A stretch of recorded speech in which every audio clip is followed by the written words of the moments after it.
नमोस्तु नमोस्तु नमोस्तु। मेरा शंका यह है कि जो सोनगढ़ी हैं वे मुनिराजों को नहीं मानते हैं, लेकिन और उन लोगों ने जगह जगह पर अपने मंदिर भी बना लिए हैं, लेकिन जब भी वे कोई धार्मिक कार्यक्रम आयोजित करते हैं तो मुनि भक्तों के पास जाकर तरह तरह के ढोंग रचाते हैं, उन्हें रिश्तेदारी के नाम पर बहलाते हैं और उनको कहते हैं कि आप भले हमारे कार्यक्रम में मत आना। समझ गया भाई, अब मेरे को छेड़ करके उपद्रव मत लो। वैसे ही मैं प्रसिद्ध हूं, न्यारो पूत पड़ोसी दाखिल। जब तू बाप से अलग हो ही गया है तो अब मिलने की चेष्टा क्यों कर रहा है? हमारे यहां पूजा में इस पर क्या, न्यारो पूत पड़ोसी दाखिल। यदि बेटा भी अलग हो जाए तो पड़ोसी की गिनती में आता है।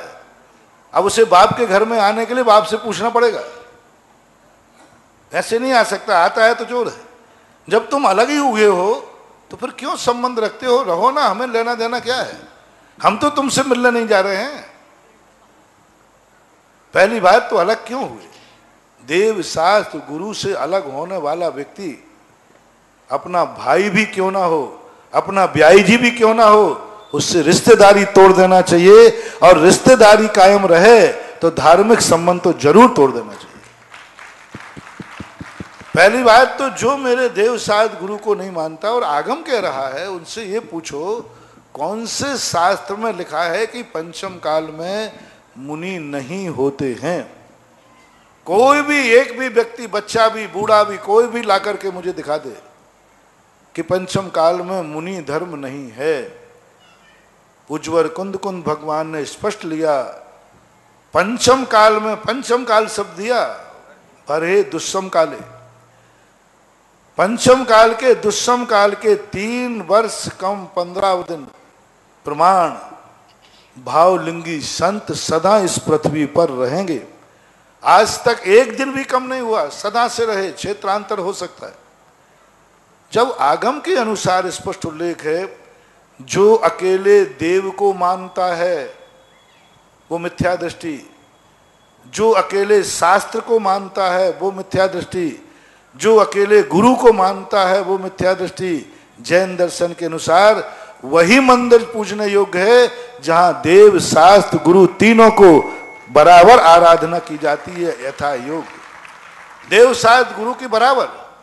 जिस मंदिर में गुरुओं का प्रवेश वर्जित हो, जिस मंदिर में मूर्ति में सूर्य मंत्र गुरु से न दिलाया गया हो, वे मंदिर मूर्तियां स्टेचू हैं, बिना दर्शन के खा लेना, लेकिन ऐसी मूर्ति का कभी दर्शन मत करना। वो पाषाण की मूर्तियां हैं। आगम में स्पष्ट उल्लेख लिखा है कि मूर्ति का सूर्य मंत्र दिगंबर मुनि मुद्रा में ही होगा। अब जिस समय मुनिराजों की अभाव था उत्तर भारत में, उस समय भट्टारक लोग सूर्य मंत्र देते थे दिगंबर मुद्रा में। उनके हाथ में पिछी होती थी, आजीवन पिछी, वस्त्र उतार देते, मुद्रा दिगंबर होती थी। और दूसरी बात, उस समय मुनि महाराज थे नहीं, मजबूरी का नाम महात्मा गांधी। आज तो मुनि मुद्रा है, उसके बावजूद भी गृहस्थ पंडित, बाल ब्रह्मचारी हो चाहे कर्मचारी हो चाहे कैसा भी हो, एक धागा भी जिसके पास है वो सूर्य मंत्र देने का अधिकारी नहीं। पंडित वस्त्र उतार के सूर्य मंत्र देता है, किसी भी आगम में नहीं लिखा कि गृहस्थ वस्त्र उतार करके सूर्य मंत्र दे सकता है, कहीं नहीं लिखा। वस्त्र उतार के सूर्य मंत्र कपड़े में दे नहीं सकता, कपड़े उतार के दे नहीं सकता। और आज वर्तमान में ऐसी मूर्ति, ऐसा मंदिर बिना दर्शन के खा लेना, लेकिन कभी ऐसी मूर्ति को नमस्कार नहीं करना, ये पाषाण मूर्ता है, शिल्पी के यहां रखी हुई मूर्ति। और जिसमें मुनिराज ने सूर्य मंत्र नहीं दिया, ऐसे किसी आयतन में रखी मूर्ति, दोनों में कोई अंतर नहीं। जिस मूर्ति में मुनि ने सूर्य मंत्र नहीं दिया हो, ऐसी मूर्ति को नमस्कार करना पाषाण मूर्ता है। हमारे पूज्य गुरुदेव आचार्य महाराज जब गिरनार यात्रा में गए, वहां पर मंदिर था सोनगढ़ का, मुश्किल से 10 कदम पर। दर्शन करने की बात श्रावकों ने पूछी, बोले भगवान हो तो दर्शन करूं, वो तो स्टेचू है। आचार्य श्री वंदना करने नहीं गए। और हमारे आचार्य श्री ने आज तक शायद कहीं किसी ऐसी मूर्ति को कभी नमस्कार नहीं किया जो मूर्ति वर्तमान में मुनि होते हुए भी किसी गृहस्थ पंडित ने सूर्य मंत्र दिया। तो जो आचार्य श्री को प्रमाण मानते हैं, जो आचार्य श्री को आज सर्वज्येष्ठ और श्रेष्ठ मानते हैं, उनको ऐसी मूर्तियों का नमस्कार भी नहीं करना चाहिए, वंदना भी नहीं करना चाहिए। रिश्तेदारी अलग है और धर्म अलग है। रिश्तेदारी अलग है, धर्म अलग है। धर्म अपने अपने स्वतंत्र है, रिश्तेदारी से धर्म को कभी नहीं बांधना। ऐसे लोगों के कार्यक्रमों कभी नहीं जाना जो मुनिराज की फोटो तक लगाने में फेंक देते हैं। कोई तुम्हारे बाप की फोटो लातों से कुचल दे, तुम्हारे बाप की फोटो, और उसके यहां जाके तुम पानी पियाओगे। जो व्यक्ति तुम्हारे बाप को गालियां दे, तुम्हारे बाप की फोटो कुचल दे, तुम्हारे बाप की अवमानना करे, फिर भी तुम इतने भूखे प्यासे हो कि उनके यहां जाके पानी पियाओगे। जो तुम्हारे गुरु को नहीं माने, तो तुम्हारी गुरु की आराधना नहीं करे, निंदा करे, फोटो तक नहीं लगावे, ऐसे पंच कल्याणकों में, ऐसे मंदिरों में पानी भी पीने जाना उनके यहां, समझ लेना अपने बाप के हत्यारे के यहां भोजन करने के बराबर है। अपने बाप के हत्यारे के यहां भोजन करने के बराबर है। जो तुम्हारे गुरु को, ऐसे पंच कल्याणक में एक बार अशोक पाटनी के जीवन में आया, उन्होंने कहा कि आप इस पंडाल में मेरे गुरु की फोटो भर लगा दीजिए। उन्होंने कहा नहीं लगाऊंगा, रिश्तेदारी नहीं, कुछ भी बना रहे, मैं ऐसे के यहाँ पानी नहीं पीऊंगा। जो स्पष्ट जानना, जो अपने मुनियों को नहीं मानता है, ऐसे दिगंबर जैनी कुछ हैं। यदि वे पंचकर्मा करते हैं, प्रतिष्ठा करते हैं, और उनके यहाँ उन्होंने भोजन पानी पे बुलाया, वहां पानी पी लिया, तो वो इतना ही पापी है कि उसने बाप के हत्यारे के यहाँ पानी पिया, गुरु के हत्यारे के यहाँ पानी पिया, ये बराबर पाप लगेगा। इसलिए रिश्तेदारी भी क्यों ना हो, दोस्त यारी भी क्यों ना हो, जिस पंचकल्याणक में मुनि नहीं, उस पंचकल्याणक में मुनि भक्त उस तरफ आंख उठा के देखेगा भी नहीं। तुम उनके यहां रिश्तेदारी भजाने चले जाते हो, तो वो तुम्हारा भी तो रिश्तेदार हुआ। जिस पंचकर्मा मुनिराज आते हैं, तो क्या वो रिश्तेदारी के बहाने तुम्हारे यहां आ जाते हैं? कुछ व्यवहार पक्ष वाले कहते हैं महाराज जी थोड़ी वो रिश्तेदारी निभाना पड़ती है। अच्छा, लेकिन तो वो भी तो तुम्हारा रिश्तेदारी है, और रिश्तेदारी के यहाँ पंचकर्णक है, यानी वो पक्ष कभी रिश्तेदारी निभाने के भी तुम्हारे में शामिल न हो जाए, और तुम इतने भुखमंगे हो कि रिश्तेदारी के नाम से चले जाओ।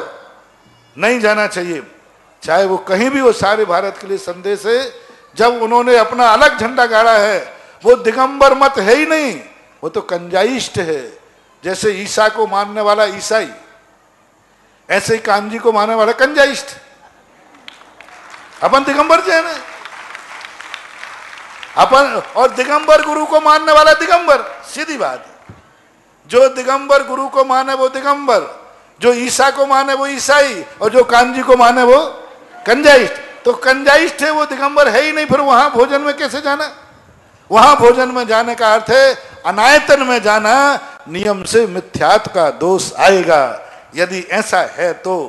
और यदि सब गुरु को मानते हैं, देव साध गुरु को, तो फिर कोई बाधा नहीं, वो तुम्हारे यहां आवे, तुम उनके यहां जाओ। फिर 1000 मंदिर बनाओ ना, मंदिर बनाने से क्या फर्क पड़ता है? लेकिन जब तकरार गुरु से है, तो गुरु भक्त को भी तकरार मानना चाहिए, यहाँ रिश्तेदारी नहीं निभाना चाहिए। सीमाजी जैन, इनके बाद तैयार रहेंगे गुंजन जी जैन कुंभराज। महानुभाव सुदर्शनोदय अतिशय तीर्थ क्षेत्र पर गुरुदेव के आशीर्वाद से चिंता मत करना। तुम टेप करने की बात कर रहे हो, सारा का सारा तुम्हें कौन सा शॉप होता है वो? यूट्यूब में आपको मिल जाएगा। मेरी वाणी कोई वापस लेने का सवाल ही नहीं। मैं तो यहाँ बोलता हूँ, सारे विश्व में पहुंच गई। आप YouTube खोल लेना, कौन सा कलश तो बता देना कहाँ से आता। सुधा कलश चैनल के माध्यम से YouTube में आपको मिल जाएगा। 100 बार सुना देना सारे। यहाँ जो कुछ भी है सब खुली किताब है, बंद किताब है ही नहीं। गुरुदेव के लाइव जिज्ञासा समाधान को सुनने के लिए आप सुधा कलश चैनल पर YouTube। और मेरे प्रश्नों का जवाब किसी के पास हो तो आकर दे देना। हाँ, कहीं आगम विरुद्ध हो तो बात बता देना, और आगम की दलील चाहिए हो तो ले लेना दलील। कोई व्यक्ति, मैं सारे भारत में कहता हूं, पूछ लेना, एक आगम बताओ जहां लिखा है पंचम काल में मुनि नहीं, और मैं 50 जगह बताता हूं जहां लिखा है कि पंचम काल में मुनि महाराज भावलिंगी रहेंगे। इसलिए मैं जो बोलता हूं डंके की चोट पे आगम से बोलता हूं। कहीं आगम से विरुद्ध लगे तो आगम लाके दिखा देना, और मेरी प्रोशन दिखा देना, मैं उसके लिए बोल दूंगा। महानुभाव जिज्ञासा समाधान लाइव देखने के लिए आप अपने मोबाइल में सुधा कलश ऐप डाउनलोड करके और YouTube पर भी जाकर उसके बेल आइकन को दबाओगे तो जब भी आपको जिज्ञासा समाधान लाइव चलेगा तो उसका मेल मिल जाएगा, जब भी प्रवचन लाइव चलेगा तो उसका मेल मिल जाएगा और आप उसको कभी भी देख सकते हैं। महानुभाव, गुरुदेव के पावन आशीर्वाद से